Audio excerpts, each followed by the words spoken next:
Alright guys, so ipapakita ko lang kung paano ko ginawa itong kama na lifetime warranty na order ni Sir.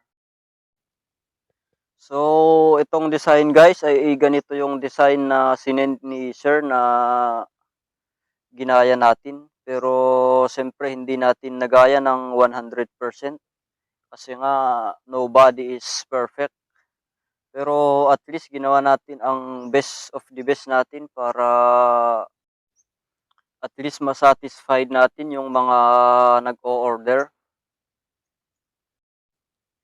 Ang ginamit ko dito na kahoy ay Chimilina at ang ginamit ko dito na kulay ay burnt umber. So, ang finish nito guys ay bali inabot ng 4th coating ang sandyang sealer niya bago ko makuha itong kulay na ganito. So, actually guys ay pwede namang first coating o second coating ay makuha yung ganitong kulay. Pero yung ginawa ko dito ay ginawa kong fourth coating. So, paunti-unti yung kulay niya. Kaya inabot ng fourth coating bago makuha itong kulay niya. So, ganun ang ginawa ko para pantay-pantay yung kulay niya. Siyempre, hindi naman 100% na pantay-pantay pero at least makapal yung varnish niya at presentable. At ang importante ay ma-satisfied yung mga nag-o-order sa kulay na ginawa natin. So, itong design guys ay itong footboard niya ay magiging parang hawakan ito pag bubuhatin mo. Kaya ang ginawa ko dito guys ay bukod sa pako ay nilagyan ko pa ito ng screw. Kasi sa bigat nito at sa laki pag humawak ka dito sa design niya ay sigurado na matatanggal kung pako lang ang nakalagay. So ganito guys ang ginagawa ko lalo na sa ganitong lifetime warranty para sigurado ka. At syempre ganun din ang ginawa ko dito sa headboard niya. So ang ginawa ko naman dito guys sa sahig niya ay 0.5 inches yung kapal at 0.5 inches din yung mga pagitan ng mga sahig. At dito naman guys sa pinagpakuan ng sahig ay nilagyan ko din ng screw bukod sa pako. Kasi isa din ito sa pinaka-importante dito sa kama, lalo na dito na king size bed, malaki, malapad.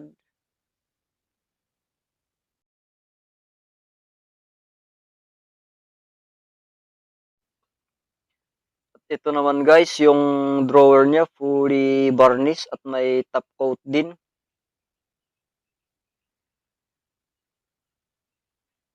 Itong gilid lang guys ang walang top coat kasi hindi naman makita. So, meron din siyang sliding para magaan hilain kahit medyo mabigat yung laman ng drawer. At dito guys ay nilagyan ko din ito ng screw bukod sa pako. Kasi mas matibay pag may screw lalong lalo na sa mga ganito na matagalan ang warranty kaya kailangan nating siguraduhin. Lalong-lalo na sa mga tulad nito na malalaking drawer. At ang ginamit ko naman dito sa banda sa headboard niya ay screw din. Kasi natatanggal itong headboard. Para kung sakali may problema ay madaling tanggalin itong screw. Kasi ang karaniwan ay pako ang ginagamit pero pag pako mahirap nang tanggalin pag aayusin o ililipat yung kama. Siyempre hindi nawawala yung carriage bolt dito sa likod kasi isa din ito sa pangpatibay ng headboard para hindi madaling umuga. At ito guys, yung pinaka-importante na gamot na ilalagay ko sa mga ginagawa ko na furnitures, lalo na sa mga ganito na matagalan ang warranty. So ito na guys, yung bagong lagayan ng Solignum na anti-bukbok. So ang dating lagayan ng ganito ay lata, pero ngayon ay maganda na ngayon kasi naka-thread yung takip niya. At itong Solignum guys ay hinahaluan ko ng kulay kung ano yung ipukulay ko sa bed para pag pinahid yung Solignum ay pumasok din sa loob yung kulay niya para hindi madaling matanggal yung kulay niya. At hindi lang Solignum na pangbukbok yung inilalagay ko na gamot kasi hinahaluan ko pa ito ng Solignum na pang-anay. So ito guys, yung Solignum na pang-anay kulay puti para siyang gatas. So inihahalo ko sa Solignum na pangbukbok para double action yung epekto. Sigurado na hindi papasukin talaga ng bukbok. At bago ko guys ilagay yung gamot ay binugaan ko muna ng hangin yung mga alikabok para sigurado na malinis bago lagyan. At dito guys ay sinimulan ko nang ipahid itong Solignum o gamot. At ito guys ang isang matagal na trabaho pag naggagawa ako ng furniture, yung paglalagay ng Solignum. Kasi kailangan talaga nalagyan lahat ng sulok ng furnitures. Kaya gumamit pa ako ng maliit na brush para abutin niya yung hindi abot ng malaki na brush.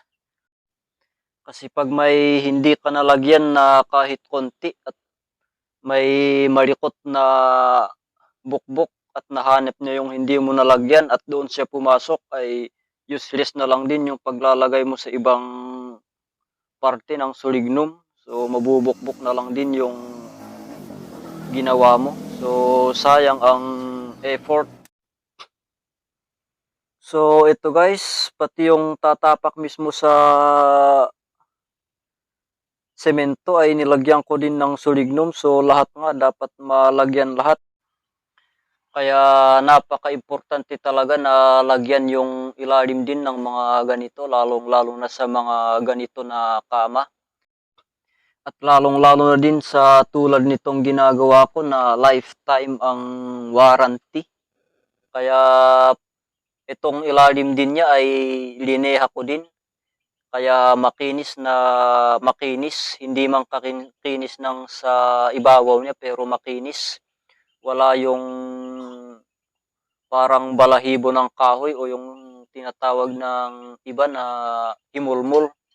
So dapat wala yun kasi pag may ganun ay madaling kapitan ng dumi at pag nakapitan ng dumi hindi naman to laging linilinis. So pwede ang doon magsimula yung mga insekto o doon magbahay yung mga insekto na pwedeng sumira sa isang furnitures o isang kama. At yun guys, pagkatapos kong nilagyan lahat ng Solignum ay pinatuyo ko ito ng isang araw o isang gabi. Tapos ngayon ay ini-sprayhan ko na siya ng sanding sealer. Importante din guys na first coating natin ito ng sanding sealer para matakpan yung Solignum, para mawala yung amoy ng Solignum. At ma-preserve din yung kulay ng kahoy o kung ano yung kinulay natin dito sa ilalim. So ang ginawa ko dito guys ay first coating lang, kaya di gaano makulay yung kulay niya sa ilalim. Pero kung gusto nyo pang pakulayan o lagyan ng second coating, third coating, pwede pa naman. So ang importante lang guys ay may first coating. At tip ko lang guys sa mga gustong bumili ng quality furnitures o sa mga nagkakanvas. So kapag nakakanvas kayo ng medyo mababa ang presyo at sinabi na quality ang gawa daw, ay pag nakita mo na maganda na yung labas niya ay wag mo nang usisain yun ng maigi, kasi normal sa isang furniture na pinapaganda yung labas at yun yung nakikita. So ang usisain mo ng maigi ay yung ilalim niya. So tulad ng ilalim nito o di kaya yung loob niya. So kailangan makita mo na malinis o makinis. At least may first coating ng sanding sealer para hindi madaling kapitan ng dumi. So kung quality ang gawa at ganito ang pagkagawa sa ginawa ko, ay hindi pwedeng mababa ang presyo. Kasi sa trabaho pa lang ng isang quality furnitures at sa hindi quality ay napakalayo. Dahil ang mga hindi quality furnitures ay walang mga sulignum, hindi lineleha yung ilalim kaya madaling makapitan ng dumi, at walang first coating ng sanding sealer. So sa trabaho pa lang ng hindi quality at sa quality ay napakalayo. At ganun din sa materialis, na malayo din ang materialis ng quality at saka hindi. So ang dahilan naman ng iba kaya mura daw ang benta nila pero quality ay mura daw ang kuha nila ng kahoy. So sa katulad ko na nandito sa Aurora ay pare-parehas lang naman ang bentahan dito ng kahoy. Kasi nagkanvas din ako kung saan makakamura sana ng kahoy para at least maibigay din ng mura yung magagawang furniture, pero halos pare-parehas lang naman. Ang magkaiba lang po ng presyo ay yung hardwood. So iba ang presyo niya sa mga ordinary na kahoy. At ganun din naman yung mga materialis sa hardware. Kung dito mo bibilhin sa loob ng Aurora ay halos parehas lang din naman ang mga presyohan. So yun lang guys ang tips ko sa mga naghanap ng quality furnitures. Usisain yung maigi. At ito naman guys yung dalawang side table niya. So ang proseso na ginawa ko dun sa bed ay ganun din ang ginawa ko dito. At yun guys, kung umabot ka sa parte ng video na to, ay kung meron kang furniture dyan sa inyong bahay o kung saan ka man na may furniture ka, ay silipin mo muna yung furniture mo kung malinis ba yung ilalim o maganda ba yung pagkagawa. Or in short ay kung quality ba ang pagkagawa. So i-comment mo lang sa baba guys kung anong makita mo dyan sa inyong furnitures. At sa mga nagtatanong po kung magkano ito, so ito po ay 22,000 only. Meron ka ng quality furnitures, 2 drawers and 2 side table. At yun lang po guys ang video natin ngayon. At sa mga hindi pa nag-subscribe sa aking channel ay mag-subscribe na po kayo. At pindutin na rin yung bell icon para ma-notify ka sa mga susunod kong video. At sa mga nag-subscribe na po ay maraming salamat. At maraming salamat din sa inyong lahat sa panonood.